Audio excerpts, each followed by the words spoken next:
요한복음 13장 1절에서 14절에 있는 말씀, 15절입니다. 죄송합니다. 15절에 있는 말씀까지 우리 함께 하나님의 말씀을 보도록 하겠습니다. 우리 함께 한 목소리로 합독하면서 하나님의 말씀을 받도록 하겠습니다. 유월절 전에 예수께서 자기가 세상을 떠나 아버지께로 돌아가실 때가 이른 줄 아시고 세상에 있는 자기 사람들을 사랑하시되 끝까지 사랑하시니라. 마귀가 벌써 시몬의 아들 가룟 유다의 마음에 예수를 팔려는 생각을 넣었더라. 저녁 먹는 중 예수는 아버지께서 모든 것을 자기 손에 맡기신 것과 또 자기가 하나님께로부터 오셨다가 하나님께로 돌아가실 것을 아시고 저녁 잡수시던 자리에서 일어나 겉옷을 벗고 수건을 가져다가 허리에 두르시고 이에 대하에 물을 떠서 제자들의 발을 씻으시고 그 두르신 수건으로 닦기를 시작하여 시몬 베드로에게 이르시니라. 베드로가 이르되 주여 주께서 내 발을 씻으시나이까? 예수께서 대답하여 이르시되 내가 하는 것을 내가 지금은 알지 못하나 이후에는 알리라. 베드로가 이르되 내 발을 절대로 씻지 못하시니이다. 예수께서 대답하시되 내가 너를 씻어주지 아니하면 내가 나와 상관이 없느니라. 시몬 베드로가 이르되 주여 내 발뿐 아니라 손과 머리도 씻어 주옵소서. 예수께서 이르시되 이미 목욕한 자는 발밖에 씻을 필요가 없느니라. 온 몸이 깨끗하니라. 너희가 깨끗하나 다는 아니니라 하시니 이는 자기를 팔 자가 누구인지 아심이니라. 그러므로 다는 깨끗하지 아니하다 하시니라. 그들의 발을 씻으신 후에 옷을 입으시고 다시 앉아 그들에게 이르시되 내가 너희에게 행한 것을 너희가 아느냐? 너희가 나를 선생이라 또는 주라 하니 너희 말이 옳도다. 내가 그러하다. 내가 주와 또는 선생이 되어 너희 발을 씻었으니 너희도 서로의 발을 씻어주는 것이 옳으니라. 내가 너희에게 행한 것 같이 너희도 행하게 하려 하여 본을 보였노라. 아멘. 사랑하는 성도 여러분, 오늘은 고난주간 특별 새벽기도의 그 두 번째 날로서 요한복음 13장을 통해서 십자가에 담긴 예수님의 5가지 마음 중에서 이제 두 번째 예수님의 마음을 우리가 나눌 텐데, 그 두 번째 오늘 나눌 말씀은 바로 예수님의 사랑의 마음입니다. 오늘 본문은 우리에게 이 세족식으로 잘 알려진 말씀입니다. 하지만 이 장면은 단순히 어떠한 겸손만을 본보기로 보여주시는 사건을 넘어서 십자가의 그 구원의 신비와 그 제자들을 향한 주님의 그 압도적인 그 사랑이 응축되어져 있는 매우 중요한 말씀입니다. 본문 3절과 4절을 우리가 보게 되어지면 이 저녁 때에 저녁 식사가 한창 진행되어지는 그 중에 갑자기 예수님께서 자리에서 식사를 하시다 마시고 일어나시게 되어집니다. 그리고 겉옷을 벗으시고 수건을 허리에 두르신 후에 제자들의 이제 발을 씻겨주기를 시작하게 되어집니다. 여러분 이 당시에 그 유대인의 예법을 보게 되어지면 손과 발을 그 씻는 것은 집에 들어오자마자 즉 식사를 하기 전에 행하는 예식이었습니다. 예법이었습니다. 그리고 그 일은 집에서 가장 낮은 종이 나와서 손님의 그 손과 발을 씻으면서 그 대접하기 전에 행하는 그러한 섬김의 모습이었습니다. 그런데 오늘 말씀을 보게 되어지면 주님은 이미 식사를 하던 도중에 이 제자들의 발을 씻기는 그런 일을 행하시게 되어집니다. 그리고 예수님께서는 가장 낮은 종이 해야 할 그 일을 예수님이 직접 그 일을 담당하신 것을 보게 되어지죠. 이것은 우리가 흔히 알고 있는 그 일상의 그 예법과는 전혀 다른 차원의 의미가 이 안에 숨겨져 있다라는 것을 말씀해주고 있는 것입니다. 단순히 발의 먼지를 닦아내는 그러한 행위를 넘어서 우리를 향한 그 주님의 사랑이 어디까지 내려갈 수 있는지, 그리고 그 사랑이 어떻게 우리의 죄를 씻어줄 수 있는지를 보여주는 거룩한 선언이기도 하다는 것입니다. 여러분, 첫 번째로 이제 예수님의 사랑에 대해서 우리가 나눌 텐데, 첫 번째 이 말씀을 통해서 우리가 보게 되어지는 예수님의 사랑은 끝까지 이르시는 사랑이었다라는 것입니다. 오늘 본문 1절 말씀을 보게 되어지면은 여러분 이렇게 이야기를 합니다. 유월절 전에 예수께서 자기가 세상을 떠나 아버지께로 돌아가시는 것을 이미 예수님께서는 아시고 세상에 있는 그 자기 사람들을 사랑하시되 1절 말씀은 이렇게 말씀하십니다. 끝까지 사랑하시느니라 라고 이야기합니다. 자기 사람을 사랑하되, 여러분 어떻게 사랑한다고요? 끝까지 사랑한다는 것입니다. 끝까지. 예수님의 사랑은 바로 끝까지 사랑하시는 사랑이셨습니다. 성도 여러분, 지금 예수님은 자신의 죽음이 코앞에 닥쳐 있음을 너무나도 잘 알고 계셨습니다. 즉 이 세족식을 하는 이 때는 바로 예수님이 돌아가시기 전 목요일 밤이었죠. 예수님은 다음 날에 어떻게 될 것을 알고 계셨습니다. 그래서 제자들과 이 마지막 만찬을 나누시고 계시는 그런 상황이었던 것이죠. 보통 사람이라면 자신의 죽음이 마지막으로 임박했다는 것을 알게 되어질 때에 그 공포와 또한 그 고통에 매몰되어서 오직 자기만을 생각할 때가 많이 있습니다. 이 죽음을 맞이하게 되어질 때 자기만을 생각할 때가 많이 있죠. 그런데 여러분, 주님은 달랐다라는 것입니다. 그 처절한 순간 속에서도 주님은 자신이 아닌 이 세상에 남겨질 자신의 그 사랑하는 제자들과, 그리고 장차 그 보혈의 은혜로 인해서 구원을 받을 자기 하나님의 사람들을 자기의 하나님의 사람들을 끝까지 하나님께서 사랑해 주셨다라는 것이죠. 여기서 여러분 끝까지 사랑하셨다라는 말은 단순히 그냥 시간적으로 숨을 거두실 때까지, 여러분 그 순간까지 사랑하셨다라는 그 의미가 아닙니다.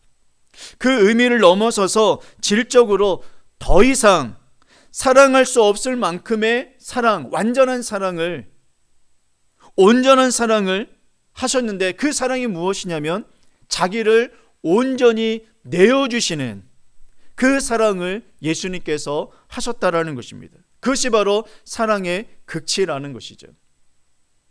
그렇다면 여러분, 이 사랑, 끝까지 사랑하신 이 사랑이 어디에서 여러분 그 찬란한 결정을 이루시게 되어집니까?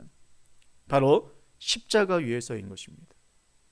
십자가에서 예수님께서는 자신의 그 사랑을 많은 이 땅에 있는 모든 죄인들을 위해서 그 십자가에 매달려 죽으셨던 것입니다. 화목제물이 되어서 죽으신 것이죠.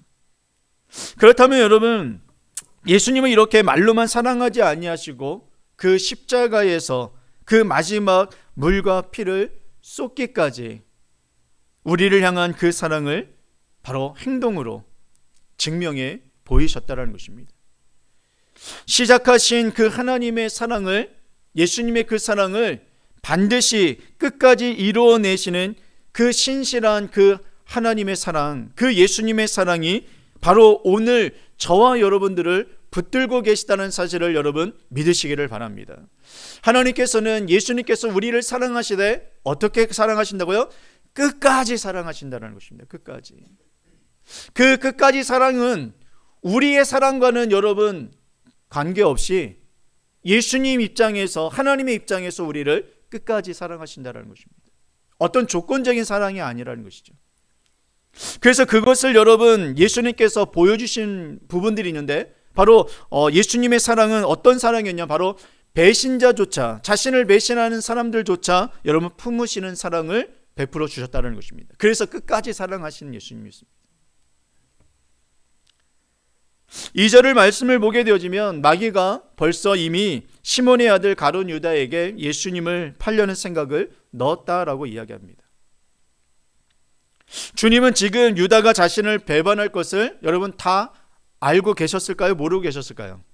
알고 계셨습니다. 뿐만 아니라 수제자였던 이 베드로가 자신을 3번이나 부인할 것도 예수님은 알고 계셨습니다. 그리고 다른 제자들 또한 자신이 십자가에 매달릴 때에, 잡힐 때에 다 도망칠 거라는 것을 예수님은 알고 계셨습니다. 그러니까 예수님하고 마지막 만찬을 하고 있는 제자들을 바라보면은 다 어떤 사람이에요?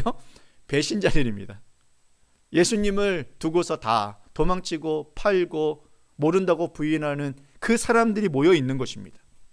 근데 여러분, 놀라운 것은 주님은 이 제자들의 행하는 것을 다 아시면서도 불구하고 그들의 발을 씻기기 위해서 그 자리에서 일어나셨다는 것입니다.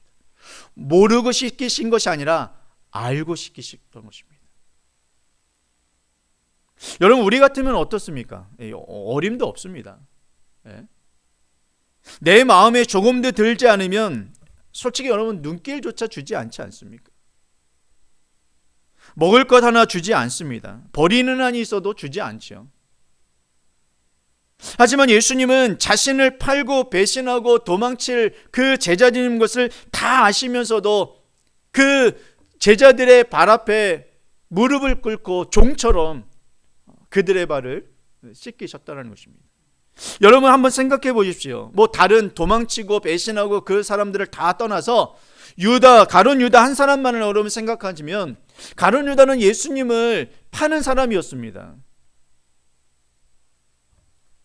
근데 그 유다의 발을 씻기셨을 때에 여러분 예수님의 마음은 어떤 마음이었습니까?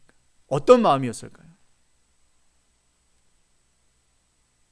아마도 이 사랑을 통해서 예수님은 끝까지 그가 다시 돌아오기를 바라는 마음으로, 더 간절한 마음으로 이 유다의 발을 예수님은 사랑의 눈물로 씻으셨을 것입니다. 주님의 사랑은 상대방의 자격에 따라서 여러분 변하는 사랑이 아니라 배신의 자리에서도 여전히 그들이 돌아오기를 바라시는, 포기하지 않는 하나님의 사랑을 여러분 믿으시기를 바랍니다. 예수님의 사랑이 그 사랑이었던 것입니다. 여러분, 우리는 잠시 여기서 이제 이 예수님께서 제자들의 발을 씻기신 이 행위에 대한 의미를 좀 더 살펴보고서 세 번째 예수님의 그 사랑을 우리가 한번 살펴보기 원합니다. 지금 예수님의 이 세족식 행위 안에는 이 구원의 깊은 의미가, 구원론의 그 깊은 의미가 담겨져 있습니다. 예수님이 수건을 허리에 두르시고 대야에 이제 물을 떠서 제자들의 그 발을 씻기려 하자 가장 먼저 그것을 멈추게 하신 주님, 이것을 이렇게 하시면 안 됩니다라고 거부했던 제자가 있었는데 바로 베드로였습니다. 베드로는 예수님의 그 모습을 바라보면서 어찌 주님이 제 발을 씻으려 하시나이까 라고 이야기합니다. 결코 그럴 수 없다라고 이야기합니다. 왜요? 이것은 그 집안에서 가장 낮은 종들만이 할 수 있는 일이었기 때문에 그렇습니다. 근데 그것을 예수님께서 직접 하신다는 것입니다. 있을 수가 없는 일이죠. 이때 여러분 주님은 8절에 이렇게 이야기합니다. 내가 너의 발을 씻어주지 아니하면 내가 나와 상관이 없느니라 라고 이야기합니다. 내가 너의 발을 씻어주지 아니하면 너는 나와 상관이 없는 자다라고 이야기합니다.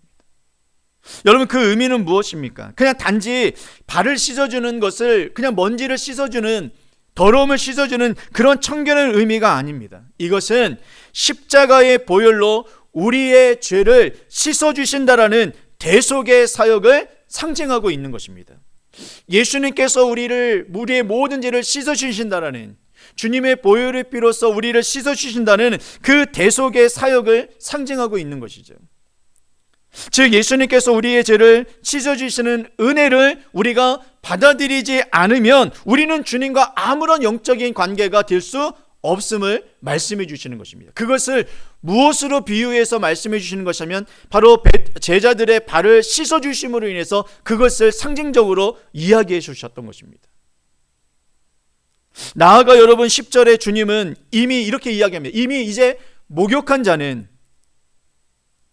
더 이상 발만 씻는 것, 발밖에 씻을 필요가 없느니라라고 이야기하십니다.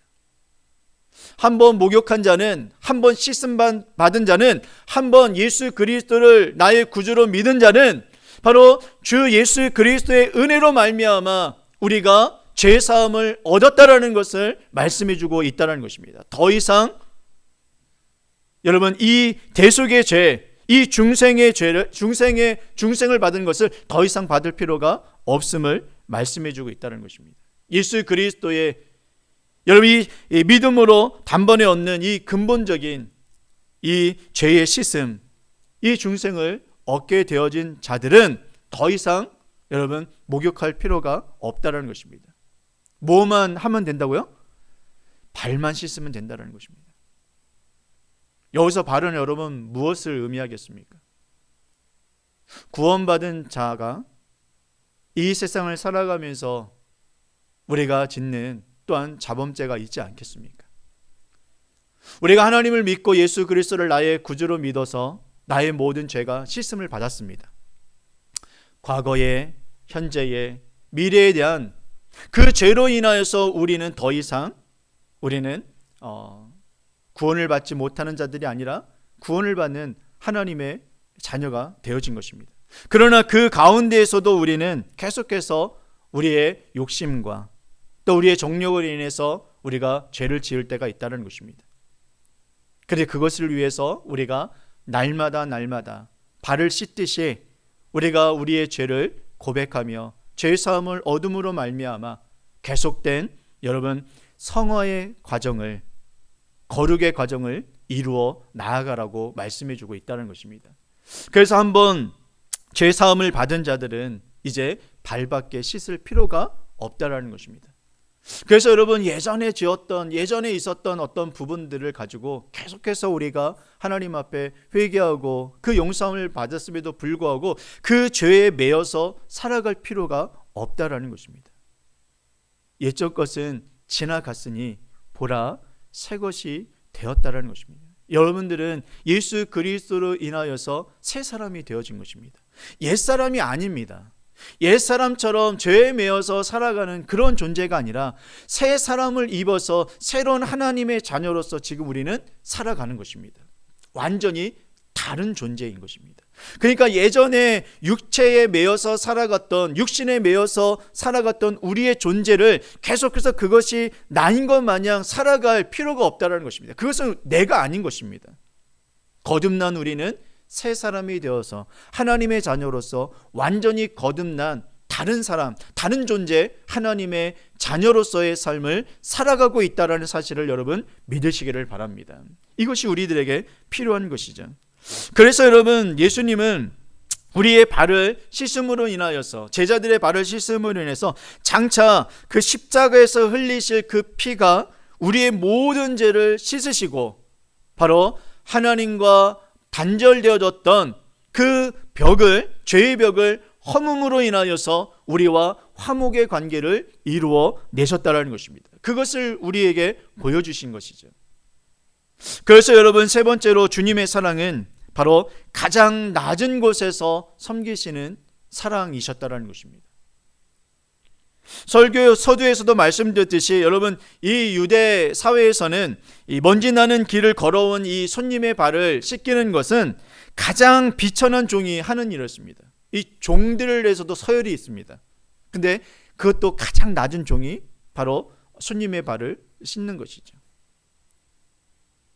여러분 그 발을 씻길 때에 우리가 이제 가끔 이제 뭐 교회에서나 또 어떤 이제 행사들을 할 때에 뭐 수련을 할 때 이제 세족식을 꼭 하게 되어지는데 여러분 한번 그 세족식 누군가의 발을 닦아준 적 있으십니까?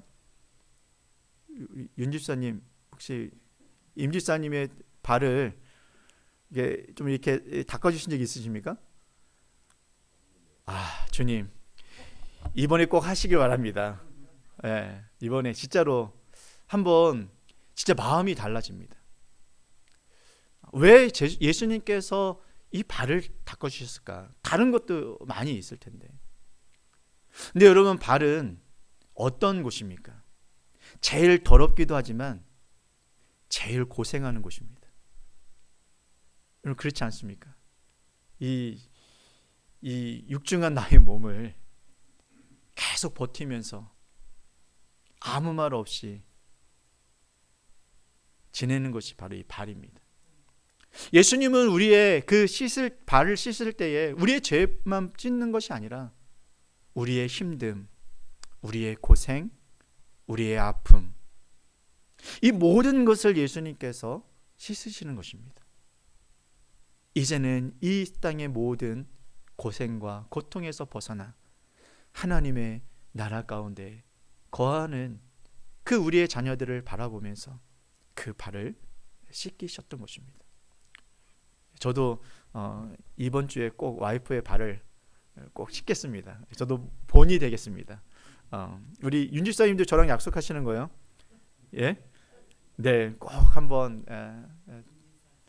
인증샷 찍어서 저한테 보내주시면 합니다. 그렇다고 또 장로님들도 이렇게 또 나는 아니지 그러시지 마시고 이번 주에 한번 이 고난주간을 맞이하면서 예수님께서 한번 하셨던 그 부분들을 한번 여러분들 손수하게 하시면 그 은혜가 더해질 거라고 생각합니다. 이제 마지막으로 주님의 사랑은 우리에게도 그 사랑의 길을 걸어가라고 본을 보여주신 사랑인 것입니다. 왜냐하면 우리에게 베풀어준 그 사랑이 우리 안에 머물기만 바라는 것이 아니라 그 사랑을 우리가 전함으로 인해서 우리에게 전해진 그 하나님의 사랑이 더욱더 풍성해지기를 원하셨다는 것입니다. 여러분, 이스라엘의 그 지도를 보게 되지만 맨 위에 헬몬산에서 그 물이 흘러내려와서 이 갈릴리로 오게 되어집니다. 그리고 그 갈릴리에서 이제 어디로 흘러가게 되어지면 사해 내려가게 되어집니다. 근데 맨 마지막에 있는 그 사해 바다를 우리가 죽은 바다라고 그래요. 데스시라고 이야기합니다. 근데 그 죽은 이 사해 바다가 왜 그렇습니까? 다른 것이 아니라 그 받은 물을 흘려보내지 않았기 때문에 그렇습니다. 그래서 그 고인 이 물에 생명이 살지 않는 것입니다. 그러나 갈릴리 호수에서는 그 받은 물을 흘려 내려보냅니다. 그러니까 그 안에는 더욱더 풍성한 생명들이 살게 되어지고 그 안에 참된 하나님의 은혜가 넘치게 되어지는 것입니다. 여러분, 우리가 하나님의 은혜를 받았음에도 불구하고 내 안에 그 은혜가 더욱더 풍성해지지 못하는 이유는 단 한 가지입니다. 그 받은 은혜를 흘려보내지 않았기 때문입니다. 그 받은 은혜를 흘려보내게 되어질 때에 우리 안에 여러분 주님의 받았던 그 사랑이 더 풍성해지게 되어지는 것입니다. 저는 여러분들이 하나님의 은혜를 충만한 은혜를 받았다고 저는 믿습니다. 하나님의 그 사랑을 받으셨다고 믿습니다. 그런데 그 사랑에 머물러 있는 것이 아니라 더 풍성해지기를 저는 소망합니다. 그러기 위해서는 내가 받은 그 하나님의 사랑을 여러분 흘려보낼 때, 다른 사람들에게 흘려보낼 때에 더 풍성해진다는 것입니다. 그래서 예수님께서 제자 베드로에게 말씀하시는 것이죠. 내가 너에게 이렇게 하는 것을 지금은 알지 못하나 이후에는 알게 되리라라고 이야기합니다. 예수님의 그 십자가 사건을 통해서 다시 예수님이 부활하시고 그리고 예수님께서 승천하심으로 인해서 약속하신 성령이 우리들에게 임하게 되어질 때, 그래서 그 성령이 모든 제자들에게 충만하게 임하게 되어졌을 때 더 큰 하나님의 그 예수님께서 말씀하신 것을 깨닫게 되어지고, 그리고 그 깨달았던 말씀을 가지고 그들이 이제 예수님이 행하셨던 대로 그들도 순종하면서 그 사랑을 전파하기 위해서 나아가게 됐던 것을 보게 되어집니다. 그래서 여러분 이 15절 말씀에 보게 되어지면 이렇게 이야기합니다. 내가 너희에게 행한 것 같이 너희도 행하게 하려 하여 본을 보였노라 라고 이야기합니다. 여러분, 예수님께서 우리들에게 이 사랑을 전해주신 것은 맞습니다. 우리를 사랑하시고 우리가 그 사랑을 누리며 살아가기를 원하신 것입니다. 그러나 거기에만 머물러 계신 하나님의 사랑이 아니셨습니다. 우리에게 이 사랑을 본을 보여주심으로 인하여서 우리 또한 그 사랑을 행함으로 인하여 더 풍성한 은혜를 누리게 하시기 위해서 우리들에게 본을 보여주신 그 사랑임을 여러분 깨달으시고, 오늘 이번 고난주간을 통해서 주님의 그 받은 사랑을 나만 간직하고 나만 움켜쥐는 것이 아니라 그 사랑을 여러분 많은 이웃들에게 또 내가 사랑하는 이들에게 또 전할 수 있는 하나님의 자녀들이 되어지시기를 주님의 이름으로 축원을 드리겠습니다. 기도하겠습니다.